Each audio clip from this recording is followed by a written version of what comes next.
Hello and welcome back to Steve's Tesla. I'm out at the Kiama Electric Vehicle Open Day organised by the energyexperts.com.au. I'm exhibiting my Tesla Model Y and also the Teleria Sting, and also having a chat with some of the other electric vehicle owners about their experiences. So this is Steve. Hi Steve. G'day mate. Bit of a fan of Steve's Tesla. And we're going to have a look at his BYD Atto. And I'll hop in the passenger seat.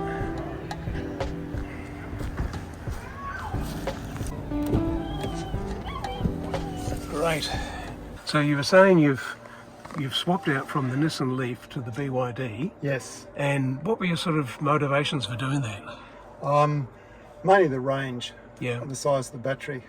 I ordered a Nissan Leaf E Plus, but I ordered it. They promised it within like 3 or 4 months, and like 7 or 8 months later, there was no sign of it coming. And then these came on the market. Right. And I pulled the plug on the Leaf. Yep. And I'm really glad I did, because this is a more modern car. It has got a lot of features that the Leaf doesn't have.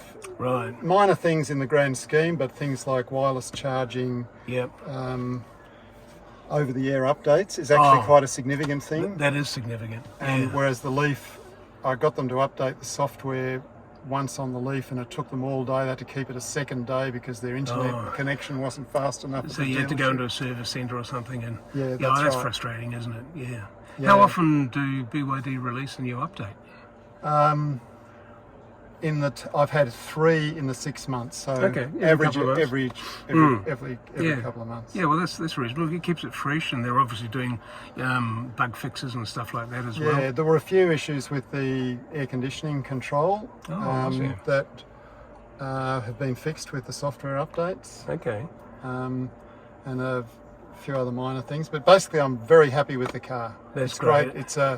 It was under $50,000 for a theoretical range of 480, which is more like sort of 350 on the open road doing 110k. I don't think the aerodynamics are as efficient as a Tesla, but it has one thing that everyone tells me they prefer over a Tesla. What's Do you that? want to know what it is? What is it? It's having this display here. Oh, the yeah. steering wheel. Yeah, have to agree with you. So Yes. that tells me how fast I'm going. It tells me what the state of the battery is. It's got the odometer. And it's got some other little subtle things, like it tells me whether the headlights are on automatic or not, and whether they're engaged. Gives me cruise control information about what my speed is set at and stuff like that. That's definitely something I'd agree with you on. With the Tesla, it takes a bit of getting used to just having everything on the main screen. Your speedo and gears are up here, so they're in your peripheral vision. But the fact that with Tesla you can get an aftermarket add-on screen tells you people want the thing. So I wonder if that'll be an enhancements for later models. But yeah, I can see how that would be quite a benefit to you. That's good. And it's solved the range issue over the Nissan Leaf? It does for me, because I can now drive to Braidwood to visit my daughter without having to charge on the way. Perfect. And coming back from Braidwood, it's fantastic with the regenerative braking. I drove back the other day, and I started with a full battery, and I still had 48% left after about 260 k's because it's downhill. Yeah, because you're just pushing it back in. Yeah. That's very good indeed. And how is it with some of the automation features, like staying in the lane, collision avoidance, smart cruise? Anything, does it have those sort of features? Yeah, it has all those features. Right. I find the collision avoidance is a little bit overzealous at times. Right.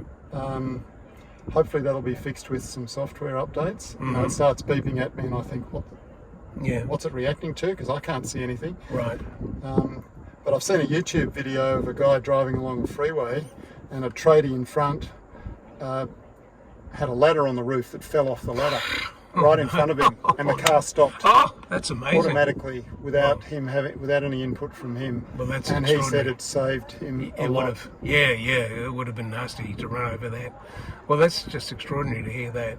Yeah. Well, very good. Well, I'm glad it's been a good upgrade for you. Yeah. It's called vehicle to load. Oh, perfect. Of course. Yes. So I can run I can plug anything I want into these 10 How amp good is power that? points. Wonderful. And Yeah.